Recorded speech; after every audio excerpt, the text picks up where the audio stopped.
Assalamualaikum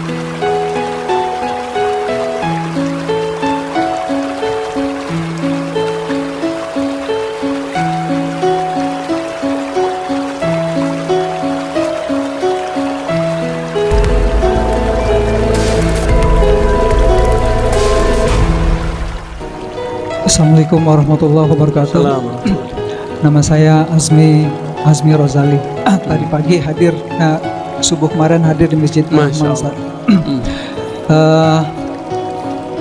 Saya di khotbah tadi menangkap Ustadz memberi stigma tertentu negatif kepada para pesantren hafiz, adik-adik kita yang sedang berjuang untuk menghafal Al-Quran saat ini. Oke. Dan itu hampir jatuh air mata saya mendengar hal itu disampaikan di khotbah.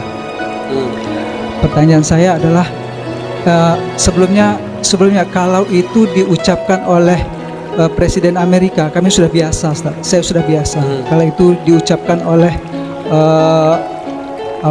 kaum buzzer yang membenci Islam, kami juga sudah biasa, Ustaz. Ini yang sekarang yang ngomong saya. Tapi kalau gitu kan? sekarang yang bicara itu Ustaz, memang agak hampir jatuh air mata saya, Ustaz. Oke. Jadi, kenapa Bapak jatuh air matanya? Apa saya menyerang orang rumah tahfiz? iya, Ustaz. Bapak salah paham. Dari khutbah itu yang saya tangkap, itu Ustadz memberi stigma negatif kepada para kelompok hafiz Al-Quran. Terima kasih. Assalamualaikum warahmatullahi wabarakatuh. Assalamualaikum warahmatullahi wabarakatuh. Bapak kira saya bukan orang rumah tahfiz? Saya orang rumah tahfiz juga, Pak. Bapak kira saya bukan penghafal Quran? Saya penghafal Quran juga. Saya punya sanad Quran juga. Tapi baginda Nabi mengabarkan nanti di akhir zaman akan muncul khawarij yatluna ayatillah rotba. Mereka kalau baca ayat itu rapi. Kita nggak paham maksudnya apa. Ternyata di akhir zaman menjamur rumah-rumah tahfiz. Disitulah masuk khawarij. Saya nggak menyalahkan rumah tahfiz, tapi saya menyalahkan kalau rumah tahfiznya kemasukan. Paham? Dari 2008 saya membersamai rumah tahfiz di Pamulang, di Ciputat, di sono. Kita ngajar mereka. Bahkan saya sampai sekarang masih ngulang-ngulang hafalan saya lah, ya. Masih. Gak ada stigma negatif. Stigma negatif itu kalau rumah tahfiz sudah kemasukan, dan itu kejadian, Pak. Jamaah kita udah ngurus masjid sekian tahun. Ada anak tetangga ditaruh di rumah tahfiz. Rumah tahfiz namanya kayak sahabat gitu, ya. Pas Ramadan ada surat dari madrasahnya untuk berceramah berkultum. Apa isi kultumnya? Dari awal sampai akhir menyalahkan amalan di masjid itu. Anaknya baru berumur 9 tahun. Kemasukan nggak? Kemasukan, Pak. Itu di sana, di pusat itu. Saya nggak tahu nasibnya kalau di sini. Maka supaya tidak kemasukan, tolong orang-orang sekitar atau praktisi tahfiz bersanad dalam Al-Quran. Bukan hanya sanad bacaan, tapi juga sanad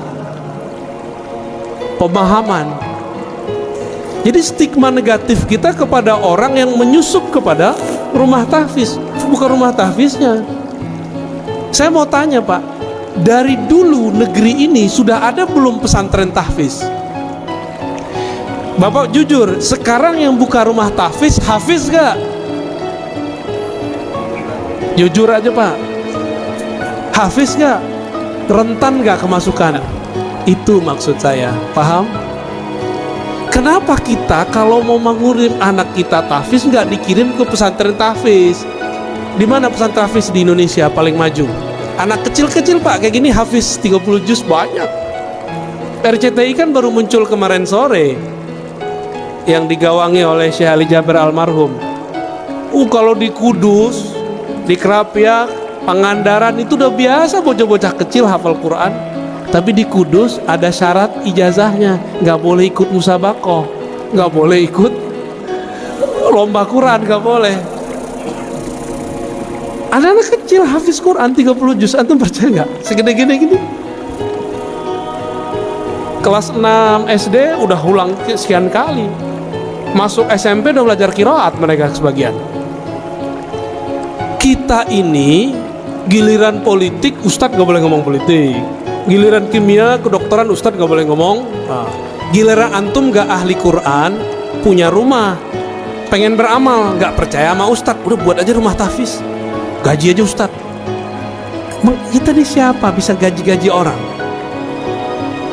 Emang kita bisa menjamin Quran yang kita sebar itu sahih? Ini mohon maaf nih orang-orang kaya ya, antum percaya deh sama Ustadz, percaya sama ulama yang bersanad. Ini ngeliat Ustadz udah curiga dulu ya. Akhirnya rumah tahfiz nggak dilepas-lepas, buat pesantren bangunannya doang. Banyak Pak, saya udah jalan, orang kaya bingung mau beramal, dia buatlah pesantren, judulnya tapi gurunya gak ada. Dimintalah seorang ustadz ngajar 3 bulan kabur, ganti lagi ustadz setahun bubar semua. Dia kira pesantren itu kalau ada bangunan terus tengahnya ada masjid berkubah, terus ada kaligrafi. Dia mengira pesantren itu begitu. Pesantren bukan itu Pak. Pesantren itu guru murid, kiai santri, ngaji, baru ada bangunan. Kalau orang sok beragama, dia buat bangunan dulu, dia kira bisa bikin pesantren. Paham? Yang ngerti pesantren siapa? Ulama. Yang ngerti buat jalan, buat bangunan siapa? Insinyur. Maka kami nggak urus Pak itu. Kita ini sering membatas-batasi ustadz, tapi kita kemudian ngambil wilayah dia. Ya. Jadi kalau nggak pakar-pakar amat, lu serahin ke pakarnya. Rentan sekali.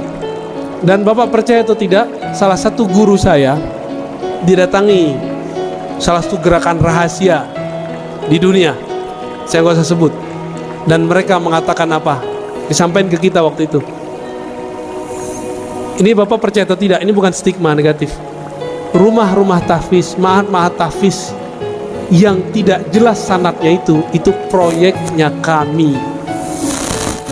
Itu mereka yang ngomong tahun lalu,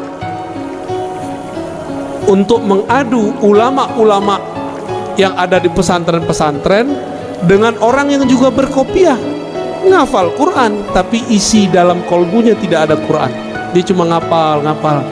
Ini mohon maaf Pak, kita ini kan termakan. Kalau makof itu kok ahli Quran. Ahli Quran itu ada yang pakarnya hafalan, ada yang pakarnya tafsir, ada ahli Quran pakarnya di hadis, ada ahli Quran pakarnya di fikih, ada ahli Quran pakarnya di tasawuf. Itu semua ahli Quran. Bukan yang cuma tamatan Quran Pak, hafal tahfiz, enggak. Apakah bisa mengamalkan Quran tanpa ilmu fikih? Apakah bisa mengamalkan Al-Quran tanpa ilmu akidah? Kan enggak bisa. Jadi tolong diluruskan Pak ya. Saya tidak pernah punya stigma negatif kepada penghafal Quran. Saya cuma mengkhawatirkan jika rumah-rumah tahfiz dibuat oleh orang yang bukan ahli agama, nanti kesusupan oleh kelompok khawarij. Itu aja Pak. Ya.